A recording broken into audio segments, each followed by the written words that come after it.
Hello,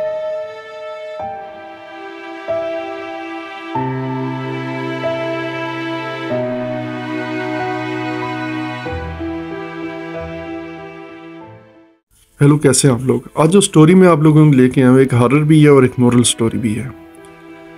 5 सितंबर 1946 को Tanzania में एक बच्चा पैदा होता है और ये बच्चा एक मिडिल क्लास फैमिली से ताल्लुक़ रखता है और इस बच्चे के अंदर एक तजस्सुस होता है कि मैं सिंगर बनूं और आहिस्ता आहिस्ता अपनी मेहनत लगन से ये बढ़ता है आगे और ये गाने गाता है छोटे मोटे। और गाने गाते गाते एक दिन ऐसा होता है कि ये बच्चा 1975 को एक एल्बम रिलीज़ करता है जिसका नाम होता है क्वीन, और खुल के इसका नाम सामने आता है फ्रीडे मर्करी, जिसे कौन नहीं जानता, पूरी दुनिया में हर बंदा जानता है फ्रीडे मर्करी कौन था। अब भी इसका बहुत नाम है और इसके अलावा ये एक ऐसा सिंगर था जिसका 100 लोगों में एक वाहिद नाम था उस दौर में, और इसने अपना नाम बहुत जल्दी कमाया। इसके गाने बहुत अच्छे थे, बहुत जो भी ये गाना गाता था हिट हो जाता था। लेकिन कहते हैं ना कि नेचर के ख़िलाफ़ जाने से आगे जाके बहुत बुराई होती है। ये नेचर के ख़िलाफ़ जाना शुरू हो गया था। हालांकि हर बंदा इसका फ़ैन था, लेकिन इसका इंटरेस्ट जो था वो कुछ चेंज था। इसका जो इंटरेस्ट था वो बजाय लड़कियों के लड़कों में था। ये लड़कों में ज़्यादा इंटरेस्ट लेता था, गेज पार्टी में जाता था, सेक्स अब्यूज़ करता था और इसी तरह अपनी डिमांड पूरी करता था। ये शौक़ ना जाने इसको कहाँ से पड़ा, लेकिन यह कि ये इस शौक़ में बहुत ज़्यादा पड़ चुका था। इसकी ज़िंदगी का मकसद अगर सिंगिंग के बाद कुछ था तो यही था, गेज पार्टीज़ और गेज रिलीज़। उसके अलावा इसकी एक औरत से शादी भी होती है, लेकिन ये शादी इसने खुद की थी, इसका कहीं पे रिकॉर्ड नहीं था। उस औरत का नाम था बारबरा वैलेंटाइन। बाद में ये औरत भी इसको छोड़ के चले जाती है। उसके बाद फ्रीडे मर्करी जो था वो गेज पार्टीज़ में और ज़्यादा इंटरेस्ट लेके जाना शुरू हो जाता है और अपना लाइफ जो था, लाइफ स्टाइल भी चेंज कर देता है। खुद भी ऐसे शो होता है जैसे ये कोई गेज है। करते करते होता ही है कि इसको एक बीमारी लग जाती है, तो ये बहुत ज़्यादा बेचैनी में मुब्तला हो जाता है। रात को सर में दर्द होता है, वीकनेस और वज़न इसका कम होना शुरू हो जाता है। ऊपर से स्मोकिंग करता होता है, ड्रिंक्स बहुत ज़्यादा कर लेता था। ये हर नशा ये नहीं करना शुरू हो गया था। तो जब ये डॉक्टर के पास जाता है, इसके टेस्ट होते हैं, वहाँ पे इसके टेस्ट में HIV पॉजिटिव आता है, जिससे ये सुन के चौंक जाता है और बहुत परेशान होता है कि मैं तो इतना हाई लेवल सिंगर हूँ, मुझे ये क्या बीमारी लगी और कहाँ से लगी है, किससे लगी है, कौन सा ऐसा बंदा था। ये सोच सोच के परेशान हो जाता है क्योंकि बहुत ज़्यादा लोग इसकी ज़िंदगी में आए थे और ना जाने कहाँ से ये बीमारी इसको टपक के लगी है। क्योंकि आपको पता है नेचर के ख़िलाफ़ ये जा रहा था बहुत ज़्यादा, तो ऐसा ही होता है। तो उसके बाद ये बहुत परेशानी में मुब्तला हो जाता है और उसके बाद भी इसने काफ़ी गाने गाए हैं, लेकिन उन सारे गानों में इसके आंखों में मायूसी थी बहुत ज़्यादा। इसको पता था मैंने बचना नहीं है।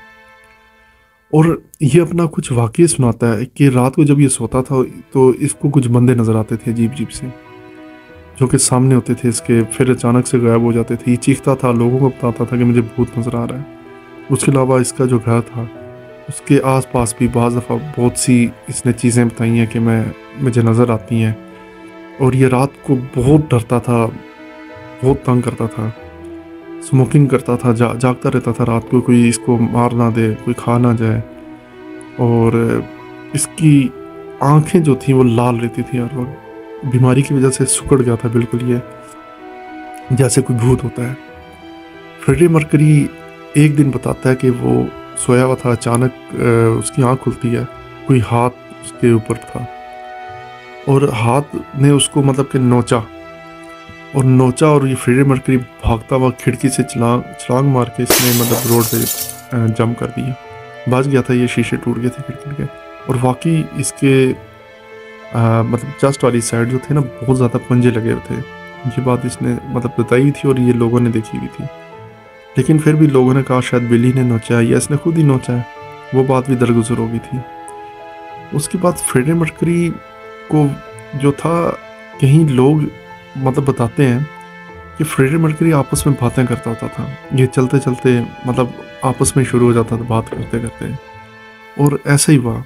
अब फ्रेडी मर्करी को जो ये बीमारी शो होती है 1987 में एड्स डिक्लेयर होता है, और उसके बाद एक अजीब सा वाक़या होता है कि फ्रेडी मर्करी सुकड़ जाता है, बिल्कुल तीला बन जाता है, और ये कि जिन लोगों को नहीं पता था ये उन तक भी एड्स पहुंचाता है। ये फिर भी अपनी बीमारियों के बावजूद भी ये इन सेक्स से बाज नहीं आता, ये अपना मतलब कंटिन्यू रखता है।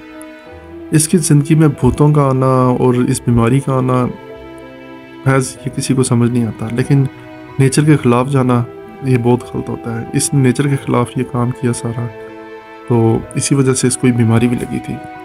लेकिन अगर हम बात करें कि भूत का, तो वो बात भी इसकी एक सच साबित होती है कि जब इसके वो जो गेज़ आया था इसके ख्वाब में और इसने बताया था उसका सारा कुछ, और वाकई में उसका घर भी था और सब कुछ, ये एक इंटरेस्टिंग बात थी। उसके अलावा जब फ्रेडे मर्क्यूरी एक परफॉर्मेंस कर रहा होता है, वो उसकी लास्ट परफॉर्मेंस होती है, तो उसमें वो कहता है कि खुद कहता है कि ये मेरी लास्ट परफॉर्मेंस है, मेरे से और मज़ीद नहीं किया जाएगा आगे। और होता ऐसा ही है कि इसकी डेथ हो जाती है 1991 में, 1991 में 45 साल, सिर्फ 45 साल की उम्र में ये मर जाता है। और बहुत से ख्वाब लिए, इतनी नॉर्मल उम्र में ये मर जाता है इस बीमारी से, और बहुत बुरी तरीके से मरा था। इसकी एंड में डेड बॉडी भी सही तरीके से नहीं दिखाई गई क्योंकि इसकी बहुत बुरी हालत हो जाती है। और इसकी बीवी भी सन 2002 में मर गई थी 60 साल की उम्र में। तो ये कहानियाँ यहीं पे ख़त्म हो गई। फ्रेडे मर्क्यूरी की ज़िंदगी के बहुत बुरी सूरत हाल रही है, ना इसका कोई बच्चा था, ना इसका कोई वारिस, कुछ भी नहीं। ये इसी तरह आया दुनिया से, इसी तरह चले गया, सिर्फ इसकी गंदी लत और गंदी बीमारी की वजह से। ये गंदी बीमारियाँ अगर देखा जाए तो माइकल जैक्सन में भी पाई जाती थी। इसके अलावा एक और सिंगर था क्वीन के नाम से मशहूर था, प्रिंस क्वीन, उसमें भी बीमारी थी, वो भी इसी की वजह से मरा था क्योंकि इनके पास ऑप्शन ज़्यादा होती हैं और ये इन्हीं चीज़ों में इंटरेस्ट लेते हैं। और इसी तरह फ्रेडे मर्क्यूरी के साथ भी ऐसा ही हुआ। लिहाजा अगर मेरी स्टोरी आपको पसंद आई तो प्लीज़ लाइक और सब्सक्राइब ज़रूर कीजिएगा। Thank you very much.